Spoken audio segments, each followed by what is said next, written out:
Subscribe Tag TV YouTube channel and press the notification button.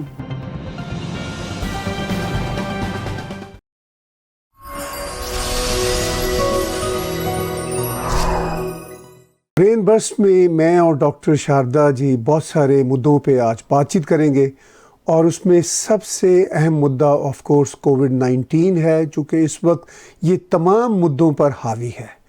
कोई भी political बात हो दुनिया की, इससे बड़ी कोई बात नहीं है, चूँकि जब पूरी दुनिया लॉकडाउन में बैठी है तो पीछे क्या रह गया। लेकिन बाकी मुद्दे भी इम्पॉर्टेंट हैं। आपने पिछले हफ्ते ख़बर सुनी होगी कि करतारपुर गुरुद्वारा साहब के मीनारात गुंबद जो थे वो गिर गए। एक तूफ़ान आया पाकिस्तान में, बारिश तेज़ हुई तो वो गिर गए। अब बहुत बड़ा सवाल खड़ा हो रहा है कि $20 एंट्री फ़ी भी ली जा रही है और हुकूमत का दावा था कि वो अरबों रुपए पाकिस्तानी लगा चुके हैं, मगर गुंबद एक ही तूफ़ान और एक ही तेज़ बारिश में गिर गए। और उस पर पाकिस्तान की अपोजिशन ने कहा कि अगर ये हमारे दौर में हुआ होता तो हमें पाकिस्तान की वो नैब कोर्ट्स में ले जाया गया होता।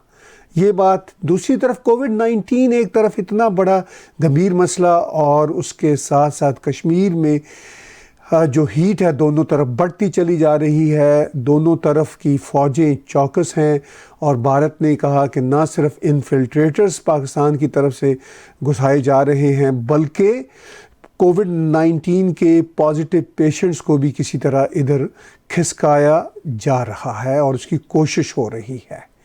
फिर इमरान खान की एक ट्वीट आई बड़ी ही इंटरेस्टिंग, जिस पर उन्होंने कहा कि हम पूरी कौम से माफ़ी मांगते हैं कि लॉकडाउन के नतीजा में जो डेली वेजेस के लोग हैं उनकी ज़िंदगी बड़ी अजीरन हुई। ये बात समझ आती है कि थर्ड वर्ल्ड कंट्रीज़ में डेली वेजेस के जो लोग हैं, अब तो वहाँ पर ही नहीं, हमारी अपनी वर्ल्ड कनाडा अमेरिका में बहुत डेली वेजेस के लोग हैं, वो उन सब की ज़िंदगियाँ बड़ी मुतासर हो रही हैं। मगर क्या ज़िंदगी पहले चाहिए या उसके साथ साथ आपको अपना रोज़गार भी रखना? ये एक चैलेंज है, भारत में भी एक चैलेंज है, पूरी दुनिया में चैलेंज है। मेरे साथ ब्रेन बस्ट के रूहे रवां जुड़े हुए हैं जनाब डॉक्टर शारदा जी। डॉक्टर साहब नमस्कार, जी आया नू वेलकम। मैंने बहुत सारी बातें जिस तरह आप छेड़ते होते हैं आज छेड़ी हैं, तो धन्यवाद आपका और के सारे दर्शकों का मैं तहे दिल से शुक्रिया अदा करता हूं कि वो हमारे प्रोग्रामों को देखते हैं, कमेंट्स देते हैं और बहुत ही अच्छे ढंग से एप्रिशिएट भी करते हैं। तो हम उनके शुक्रगुजार हैं और उम्मीद करते हैं कि ये जो होली मंथ है रमजान का, इसमें वो बहुत उनकी सेहत ठीक रहे और वो भी ठीक रहे। इसी आस के साथ आज का प्रोग्राम जो है वो शुरू करते हैं। और आपने 2-3 बातें कही, सबसे पहले तो मैं शुरू इसी से करता हूँ कि आपको कोविड-19 की बात की। करतारपुर साहब का तो जो इशू है उसको सेकंड ही लेते हैं।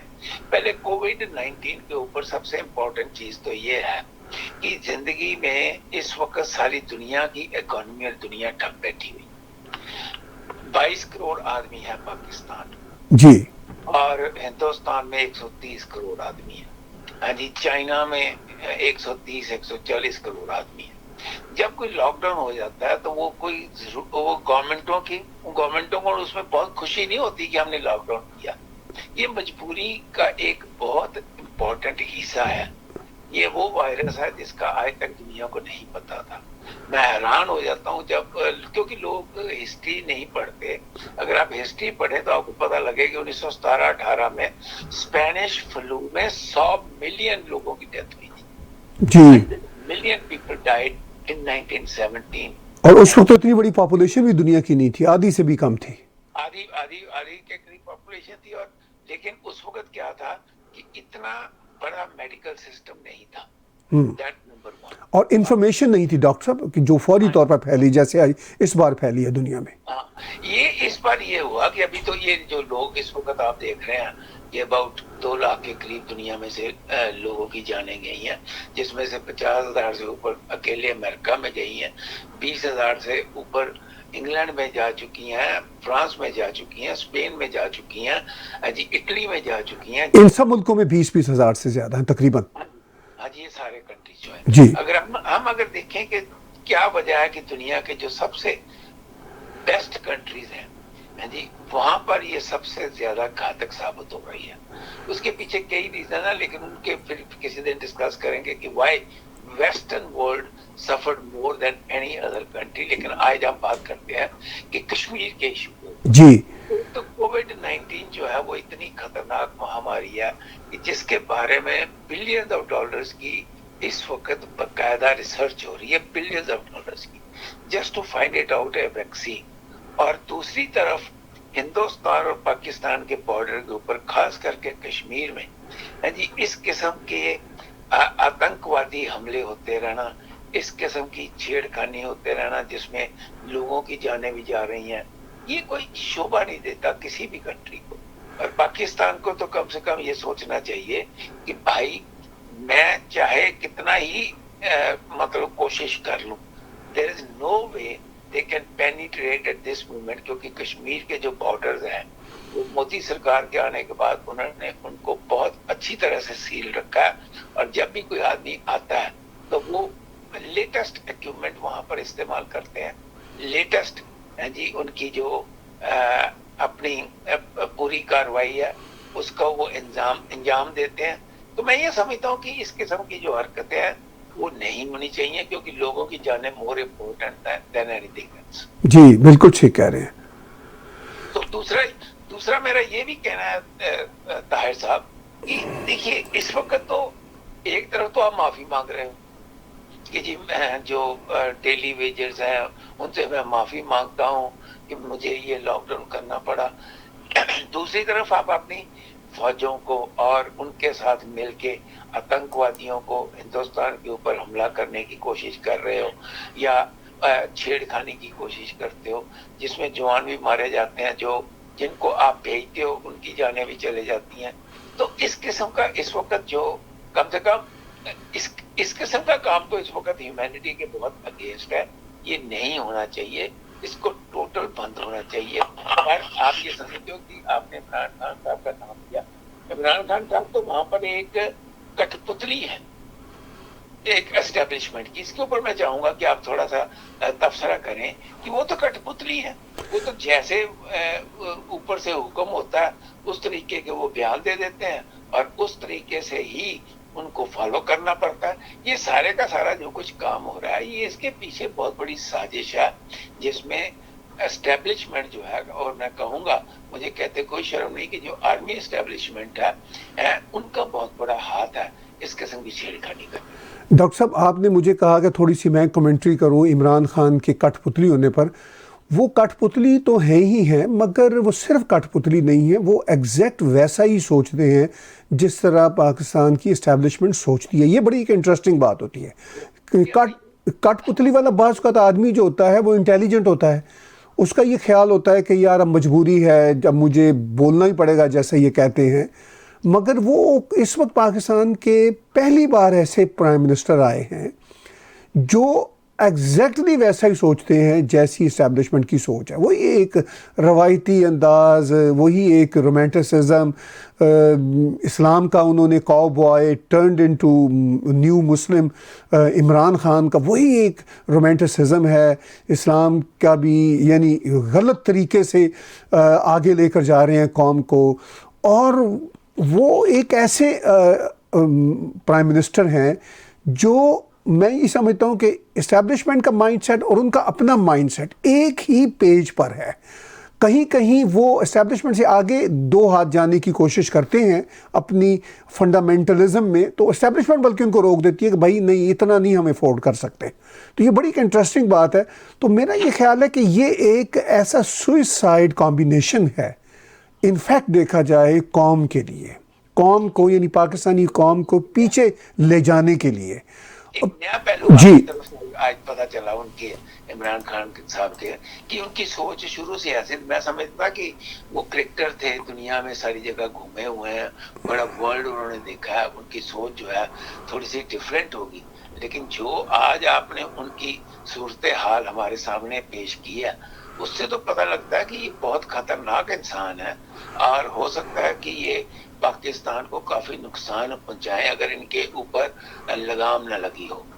क्योंकि इनके ऊपर लगाम लगी हुई है, इसलिए अभी ये उतना नुकसान नहीं पहुंचा सकते। लेकिन बयानबाजी में तो तो वो अपना पूरा हाँ जी हिसाब किताब पूरा कर लेते हैं कि मैंने ऐसे कहना है, ऐसे करना है। उसमें उनको कोई हिचकिचाहट नहीं है। जी बिल्कुल ठीक कह रहे हैं। हाँ, लेकिन एट द सेम टाइम अगर हम सोचें कि एक तरफ तो कोविड-19 की बात हो रही है, वो माफी मांग रहे हैं। हाँ जी, आप क्या चाहते थे कि वो काम करें? हाँ जी, और वो मतलब लाखों लोग जो है पाकिस्तान की जानें दे देते। उनको तो ये कहना चाहिए था कि भाई मुझे मजबूरी थी, मैं आप लोगों के लिए खाने पीने का अरेंजमेंट करता हूँ, मैं लंगर लगाता हूँ जगह जगह के ऊपर, ताकि आप लोगों को पेट भर के खाना मिले। जो असली बात वो तो की नहीं। हाँ जी, और दूसरी तरफ माफी मांगने चल पड़े, तो वो कोई किस्सा नहीं बनता। आज के जमाने में हाँ जी जो गवर्नमेंटें हैं वो बिलियंस नहीं ट्रिलियंस ऑफ डॉलर्स खर्च कर रहे हैं अपने लोगों के ऊपर, ट्रिलियंस ऑफ डॉलर्स। जी जी। तो क्या वजह है कि पाकिस्तान की जो हुकूमत है वो अपने लोगों को खाने पीने का अरेंजमेंट नहीं कर सकी। हाँ जी, अगर किया भी होगा तो बहुत कम लेवल पर किया होगा। डॉक्टर साहब वो तो यही इमरान खान बार बार कहते हैं कि हमारे पास वसाइल ही नहीं है, रिसोर्सेज ही नहीं है। हमने तो 8 अरब डॉलर का पैकेज पता नहीं किस तरह दिया है। अब मुझे ये ख़तरा है कि वहाँ पे 8 अरब डॉलर गरीबों को, आवाम को क्या मिलने हैं, उसका शायद 60 to 80% तो हुकूमत के ही लोग खाक हो जाएंगे, जैसा कि होता है। आपके सामने ये करतारपुर का मामला में भी है कि अब मैं उस पर को भी बीच में लाता हूँ कि कोविड-19 के दिनों में एक आंधी आई, पिछले हफ्ते बारिश हुई और वो मीनारे गिर गए, और उस पर दावा था कि इतने अरब पाकिस्तानी रुपए लगे हैं, और 20 अमेरिकन डॉलर एंट्री हुई है भारत से जो आता है यात्री के लिए। डॉक्टर साहब 20 अमेरिकन डॉलर बड़ी रकम है वहाँ पे इंडिया पाकिस्तान में। नेचुरली एक गरीब आदमी के लिए तो ये बहुत बड़ी रकम है। 1500 डॉलर बन जाती है, 1500 रुपए शायद बनती है इंडियन, और पाकिस्तानी तो 3000 रुपए बनते हैं। 3000 रुपए का करीब बन गया।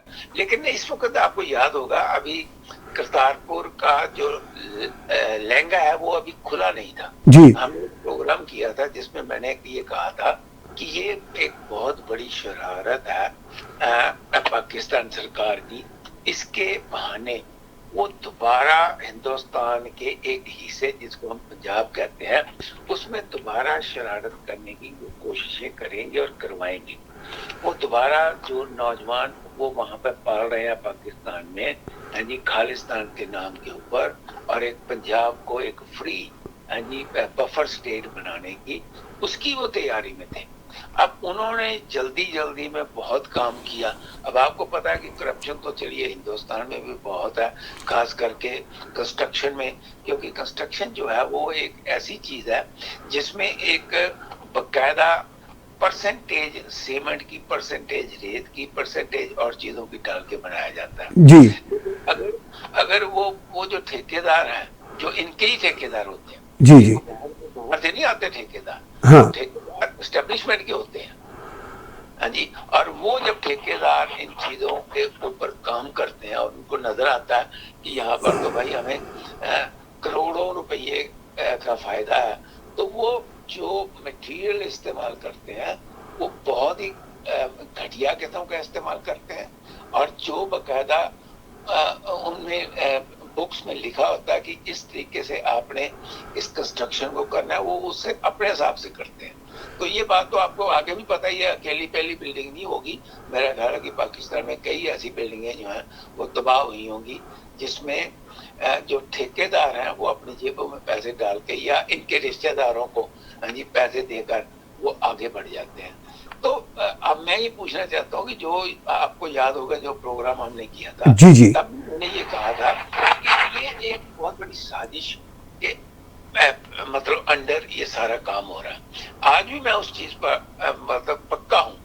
हमारे जो पंजाब के चीफ मिनिस्टर हैं कैप्टन अमरिंदर सिंह, वो भी हमेशा कहते रहे कि ये एक जो लांघे की आप बात कर रहे हो ये लांघा नहीं है, ये एक बकायदा शरारती तबके को, एक उन लोगों को जिनको इन्होंने, आपको पता हजारों खालिस्तानियों पे इन्होंने वहां पर जो है पूरा लुक आफ्टर करते हैं और उनकी ट्रेनिंगें होती हैं।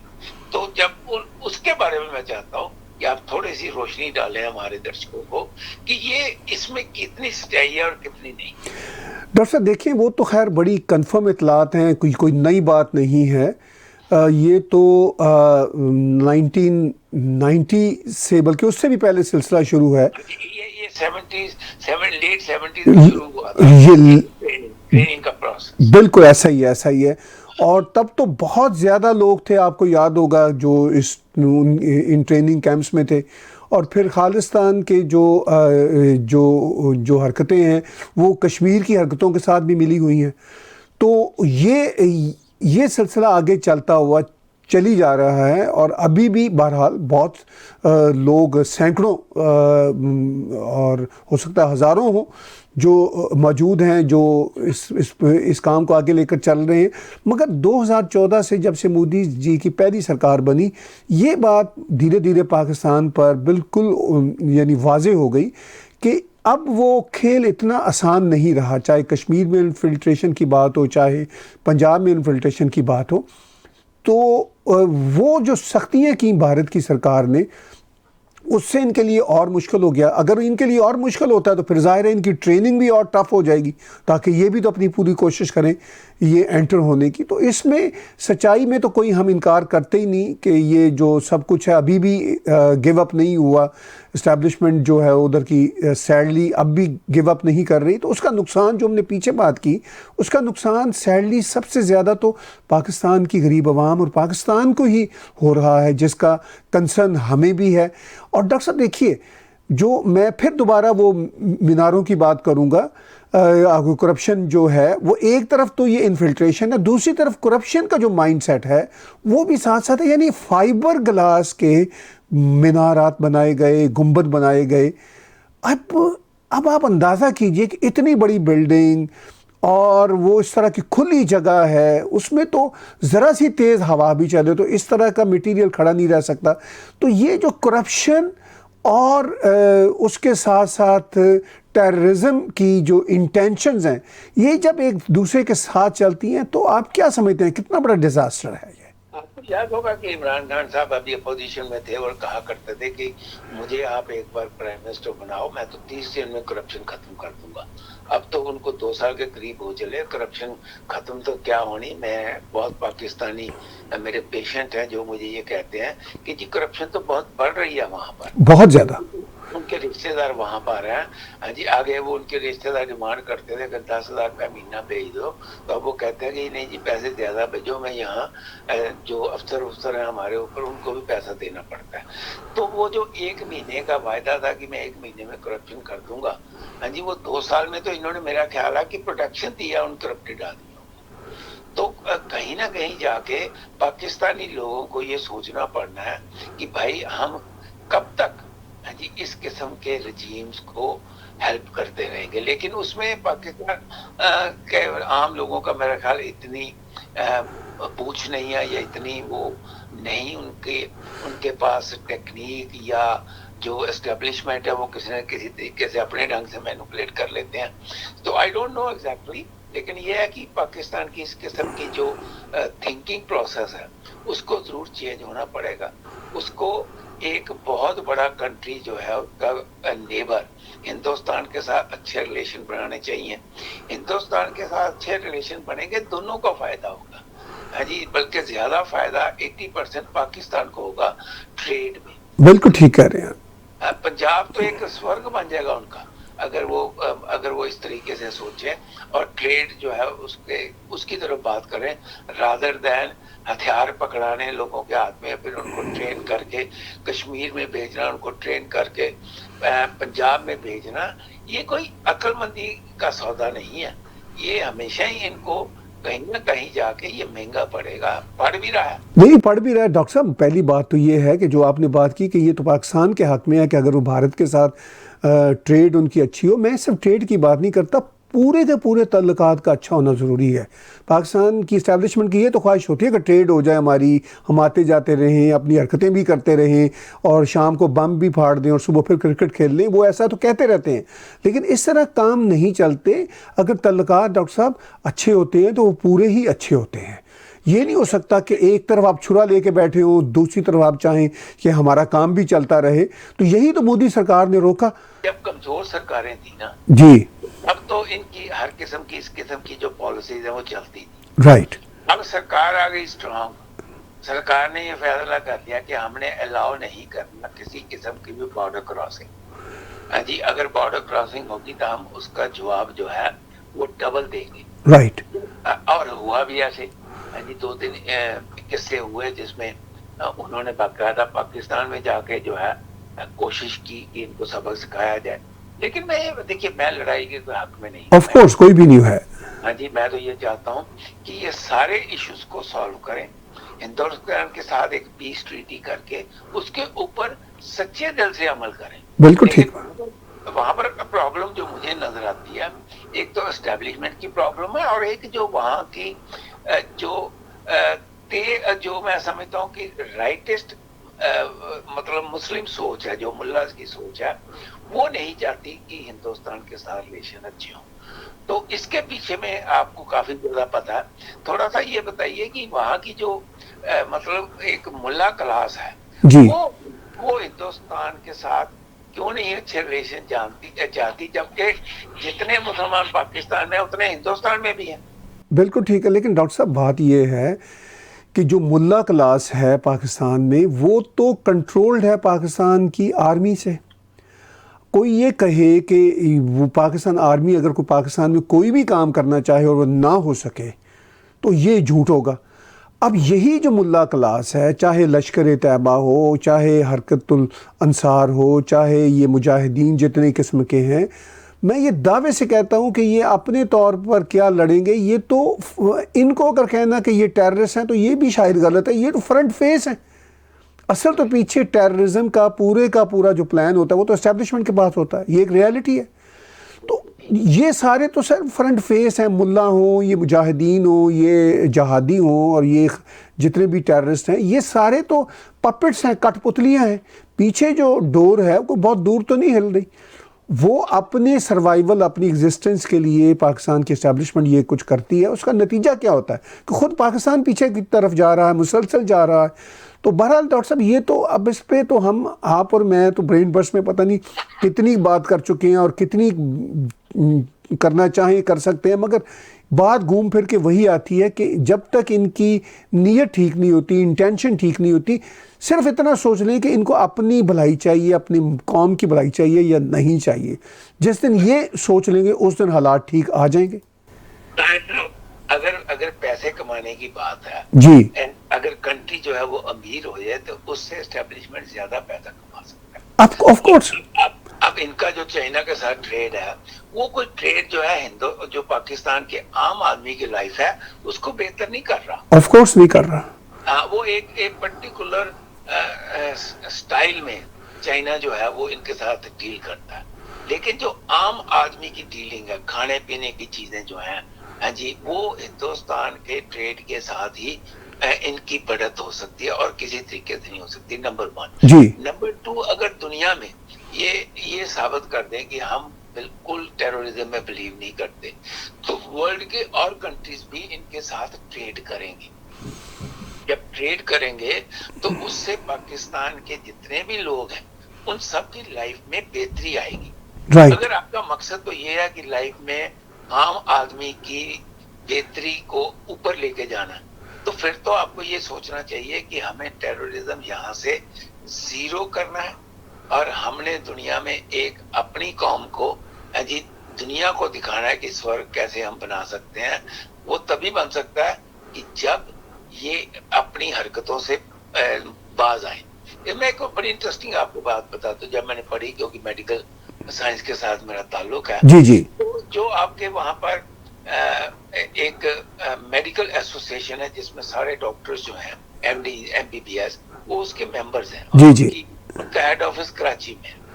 तो कराची में उन्होंने कुछ दिन पहले अपील की और वर्ड यूज जो किया, एंड एग्जैक्ट वर्ड मैं आपको बता रहा हूँ, कि उन्होंने कहा कि हाथ जोड़ के, हाँ जी, हम रिक्वेस्ट करते हैं मौलवियों को कि मस्जिदों में लोगों का इकट्ठ ना करें, ये बहुत खतरनाक है।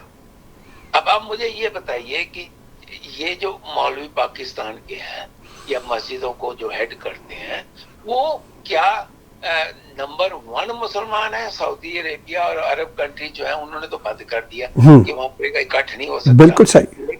लेकिन इन्होंने कह दिया कि नहीं, अब सिंध गवर्नमेंट एक अकेली गवर्नमेंट है जिसने ये ऑर्डिनेंस जारी किया कि नहीं इकट्ठे हो सकते, आप प्रेयर्स नहीं कर सकते मस्जिदों में। लेकिन इमरान खान और जो एस्टेब्लिशमेंट, जो इनके जी 3 और सूबे हैं पाकिस्तान में, वहां पर तो इनकी सरकार है, वहां पर तो इन्होंने कुछ भी नहीं किया। हाँ नहीं डॉक्टर साहब, देखिए अब आपने बात इस तरफ मोड़ी है तो ये एक रियलिटी है, इस पे मैं मतलब बिल्कुल मुख्तसर ही बात करूँगा कि जो आप कह रहे हैं वही मेरा तबसरा करना बनता है। और अब ये देखने वाली बात है कि क्या पाकिस्तान की सरकार, सेंटर सरकार वाकई ही जो सिंध के डॉक्टरों की या पाकिस्तान के डॉक्टरों की एसोसिएशन की जो अपील है उसको सीरियसली और सिंसियरली लेते हैं।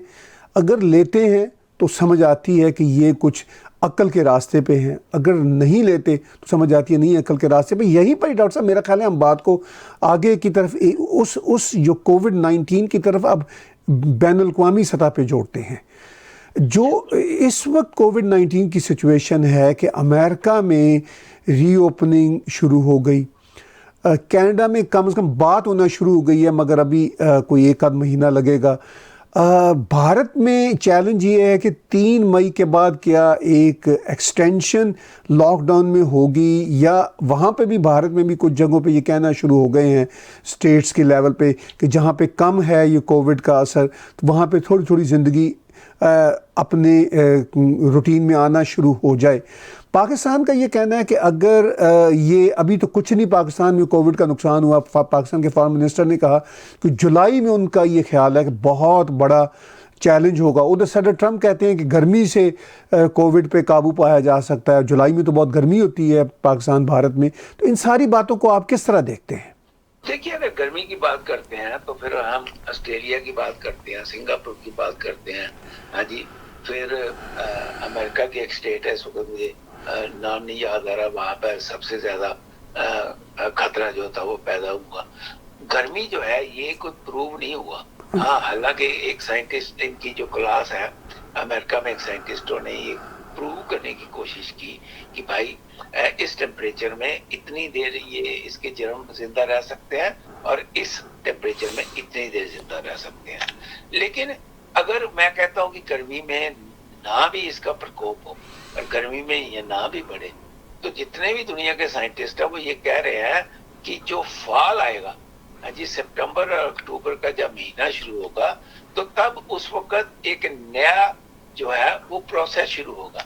वो क्या प्रोसेस होता है कि दुनिया में जो फ्लू का सीजन है वो सितंबर अक्टूबर में शुरू होता है, हाँ जी। तब वो उनका ये कहना है कि कोरोना वायरस ने तो जाना नहीं, ये तो it is there forever now.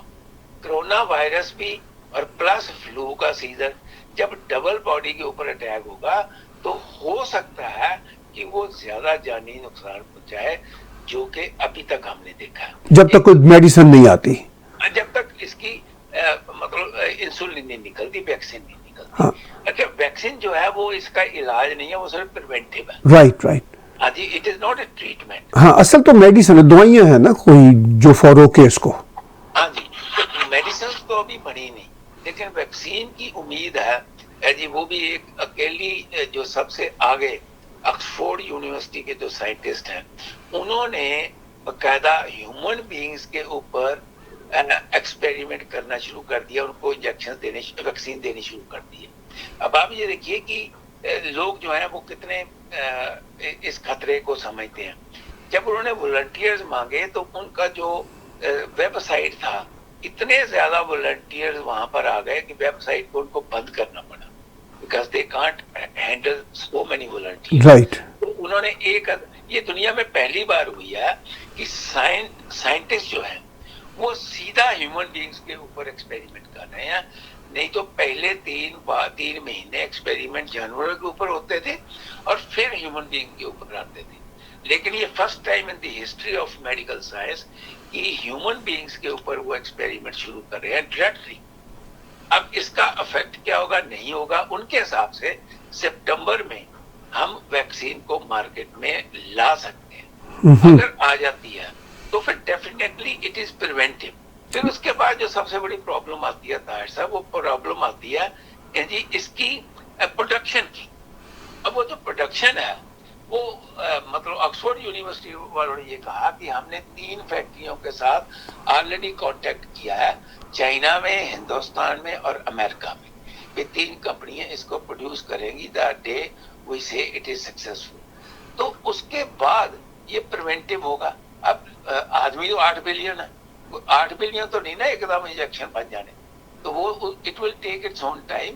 अभी इसका जो टॉल होगी वो डेफिनेटली फॉल में एक बार फिर आप इसका मतलब रंग देखेंगे उसी तरीके से ये इंसानों के ऊपर फिर एक खतरनाक रूप से पेश होगी।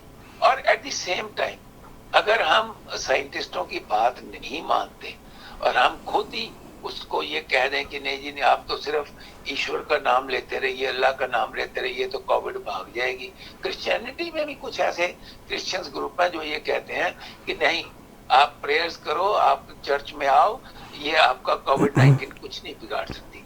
कोविड-19 जो है ताहिर साहब, आपको भी पता है, ना तो ये देखता मुसलमान, ना ये देखता क्राइस्ट, ना ये देखता सिख, ना ये देखता हिंदू, ना ये देखता बौद्ध, ये कुछ नहीं देखता।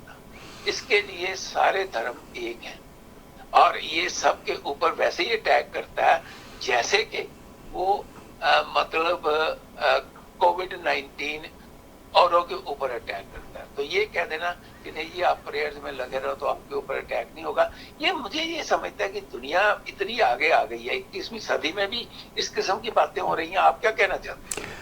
डॉक्टर साहब, दुनिया 21वीं सदी में वैसे तो इंफॉर्मेशन टेक्नोलॉजी की वजह से लगता है बड़ी आगे चली गई है, लेकिन जो इंसान का जहन है, चाहे वो यूनिवर्सिटियों में पढ़े लिखे लोग ही क्यों ना, पीएचडी किया होता है लोगों ने, और जब मैं उनकी बातें सुनता हूँ बहुत सारी चीज़ों पे, बहुत सारे उनकी कॉन्स्पिरेसी थ्योरी सुनता हूँ, तो मुझे हैरत होती है कि ये लोग किस तरह पीएचडी कर गए हैं। फिर बाद में मुझे अंदाज़ा होता है कि जैसे अगर किसी ने इंजीनियरिंग में पीएचडी की है या इवन मेडिसिन के किसी एक शोबे में पीएचडी की है, न्यूरो साइंटिस्ट बन गया है या न्यूरो सर्जन बन गया है, तो वो तो उस फील्ड में एक स्किल्ड वर्कर होता है ना। अगर उससे मैं कोई लिटरेचर की या पॉलिटिक्स की गंभीरता के बारे में जानना चाहूँ तो मुझे ये एक्सपेक्ट नहीं करना चाहिए कि उसको समझ आएगी। इसी तरह साइंस की ये जो बातें हैं ये डॉक्टरों को तो समझ आ सकती हैं, मैं ये एक्सपेक्ट करूँ कि पढ़े लिखे लोगों को, मैं आम आदमियों की बात नहीं कर रहा, जो लेमैन लोग हैं उनकी, इवन मेडिसिन की बातों पर अगर मैं ये एक्सपेक्ट करूँ कि किसी इंजीनियर साइंटिस्ट से मैं ये एक्सपेक्ट करूं कि वो वैसी ही सोच देगा, तो ऐसा नहीं मुमकिन। लेकिन ये सारी जो डॉक्टर साहब बात है, ये सिर्फ साइंस की या पढ़ाई की बात नहीं है, कॉमन सेंस की बात है। सैडली कॉमन सेंस कभी भी किसी ज़माने में भी कॉमन नहीं होती, ये है इसका कारण जो मुझे लगता है। नहीं वो बात ठीक है, लेकिन देखिए लोग जो है वो फॉलो करते हैं रिलीजियस लीडर्स को जी। मोस्ट ऑफ द पॉपुलेशन में अगर कहूँ 8 बिलियन में, हाँ जी, 4-5 बिलियन लोग ऐसे हैं जो कि रिलीजियस लीडर्स को फॉलो करते हैं। नहीं जी, 7 बिलियन होंगे डॉक्टर साहब। नहीं, 1.5 बिलियन तो एथियस्ट ही है मेरे जैसा। हाँ बस वो वही है, लेकिन डॉक्टर साहब जो आप अपने जैसा ना कहें, जो एथियस्ट होते हैं वो बहुत कम होते हैं क्लैरिटी ऑफ माइंड के साथ, वो भी एक तरह के रिलीजियस हो जाते हैं। रिलीजियस इसलिए हो जाते हैं कि उनके माइंड में भी ultimately welfare of the people तो होती है ना। वेलफेयर ऑफ द पीपल तो सर सारी क्लेम करते हैं, लेकिन बात यह है कि जब तक हम कॉमन सेंस अप्लाई नहीं करेंगे, चाहे रिलीजियस हो, मुझे कोई इतराज़ नहीं है, अगर कॉमन सेंस अप्लाई कर लें तो बहुत सारी चीज़ें समझ आ जाती हैं। बिल्कुल आपकी बात सही है। मैं ये समझता हूँ कि कॉमन सेंस जो है वो तो ये जो अपने आप को समझते हैं कि हमने इतने बड़े बड़े ग्रंथ पढ़ लिए हैं, अगर ग्रंथों को ठीक तरीके से वो अपने पे अप्लाई करें तो उनको कॉमन सेंस वैसे ही समझ आ जाए कि इंसान की जिंदगी बचाना सबसे जरूरी है। ये एक वर्ड है हर रिलीजन में कि इंसान की जिंदगी आपने बचानी है, कैसे बचानी है, उसको बेहतर बनाना है। अगर हम बेहतर बनाने में उसको खत्म करने में लग गए हैं तो फिर कहीं ना कहीं जाके ये क्वेश्चन रेज किया जाता है, जैसे कि डॉक्टर्स ने किया, साइंटिस्टों ने किया, कि भाई आप क्यों अंधाधुंध आंखें बंद करके चल रहे हो, why are you doing like that. उसमें आर्गुमेंट जो होती है, जो फंडामेंटलिस्ट हैं, उनकी आर्गुमेंट यही है कि नहीं, आपकी साइंस तो वैसे ही गलत है, जो हम कह रहे हैं वही ठीक है। अब जब साइंस ही गलत है तो फिर मुझे ये बताइए कि कॉमन सेंस ने कभी अप्लाई होना है, वो तो साइंस को ही गलत कह रहे हैं। सही सही सही सही। तो डॉक्टर साहब, ये जो हम आखिर में अब एनालाइज करते हैं कि ये जो रीओपनिंग है, इससे कितना नुकसान हो सकता है और ये कितनी ज़रूरी है? देखिए, अल्टीमेटली तो reopening is a must, right. क्योंकि इंसान घर बैठा बैठा बागी हो जाता है, लोग सड़कों पे उतर आएंगे, हाँ जी, और एक किस्म के रॉयट्स होने की भी बहुत बड़ी मतलब शंका है। यूरोप में शुरू हो चुके हैं डॉक्टर साहब ऑलरेडी, फ्रांस में तो बहुत ज़्यादा हो रहे हैं। नहीं नहीं, सब जगह होंगे, जी। क्योंकि लोग बैठे बैठे तंग हो जाते हैं। अब फ्रांस एक ऐसा कंट्री है जिन्होंने कह दिया कि जून तक हम अपने पब्स, अपने कैफे और जो इस किस्म के रेस्टोरेंट उनको नहीं खोलेंगे। तो वहां पर तो आपको पता, लाइफ ही जो है वो रेस्टोरेंट कैफे की है। तो जब वहां पर इस किस्म की पाबंदी लग जाती है, या दुनिया में कहीं भी लग जाती है, इवन हिंदुस्तान में भी, हाँ जी, अब सारी दुनिया ये बात करने लग पड़ी है कि भाई कैसे खोला जाए। अब ये तो डिपेंड करता है, देखिए, अब फ्यूचर किसी ने प्रिडिक्ट नहीं किया। अब फ्यूचर में क्या होगा, साइंटिस्टों ने ये तो कह दिया कि आपको ऐसे इन कंडीशंस में खोलना चाहिए, इन कंडीशंस में नहीं खोलना चाहिए। अगर तो वो कंडीशंस पूरी होती हैं, क्या इंसान उनको पूरा करता है? मैं आज भी हैरान हूँ कि कनाडा में मैंने कल वो स्टडी पढ़ी कि 1/3 of Canadians don't follow the social distance. 1/3। जब 1/3 नहीं फॉलो करते तो यहाँ तो ये समझा जाता है कि कॉमन सेंस के लोग हैं। लेकिन जहाँ पर बिल्कुल ही अनपढ़ता है, जो गरीब कंट्री है, वहां पर ताहिर साहब इस किस्म का एक्सपेक्ट करना और इस किस्म का ये कहना कि लोग चुप करके घरों में बैठे रहे, ये नामुमकिन है। कहीं ना कहीं जाके हिंदुस्तान ने जैसे 3 किस्म के जोन बना दिए, रेड जोन बना दिया, पिंक जोन बना दिया, ग्रीन जोन बना दिया, जी, उस किस्म से जी ट्रम्प भी यही बात कर रहा है कि 29 स्टेट्स में बहुत कम है। यूरोप में भी अब देखिए, इतनी डेथ होने के बावजूद भी वो बात कर रहे हैं ओपनिंग की। और तो छोड़िए, आप स्पेन, इटली और फ्रांस जैसे जो कंट्री हैं जहाँ पर इतनी डेथ्स हो गई हैं, वहां पर ये कह रहे हैं कि हाँ भी इसको खोलो किसी तरीके से।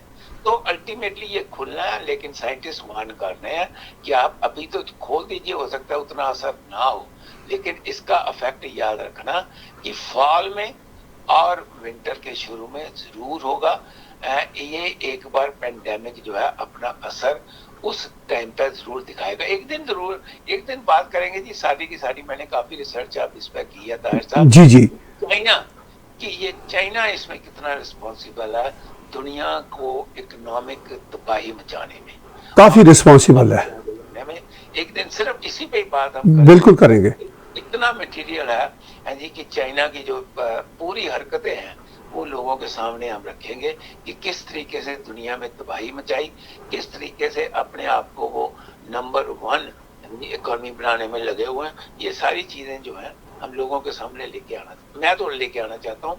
जिस दिन आपका मूड हो तो इस पर बात करेंगे। तो चलिए फिर अगले शो में इसको ले आते हैं लोगों के सामने, और अगले शो तक फिर हम अपनी जो व्यूअर्स हैं उनसे इजाज़त चाहते हैं। अगर कोई ख़ास बात रहती हो आपके जहन में तो ज़रूर कीजिए चलते चलते।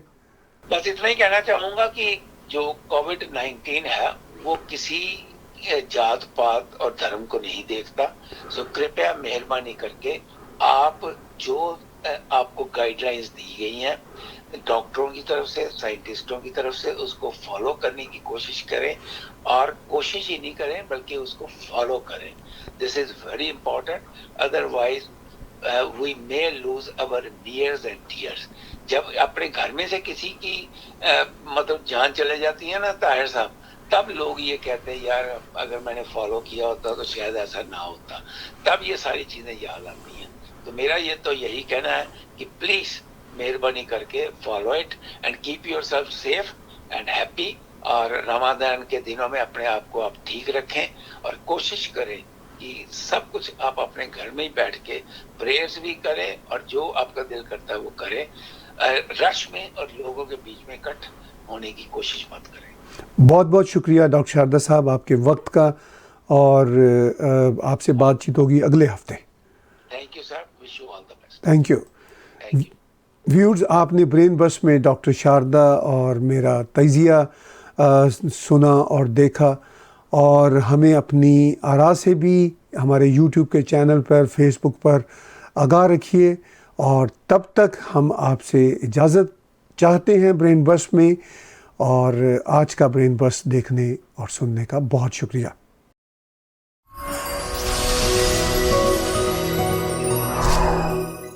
Subscribe TAG TV YouTube channel and press the notification button.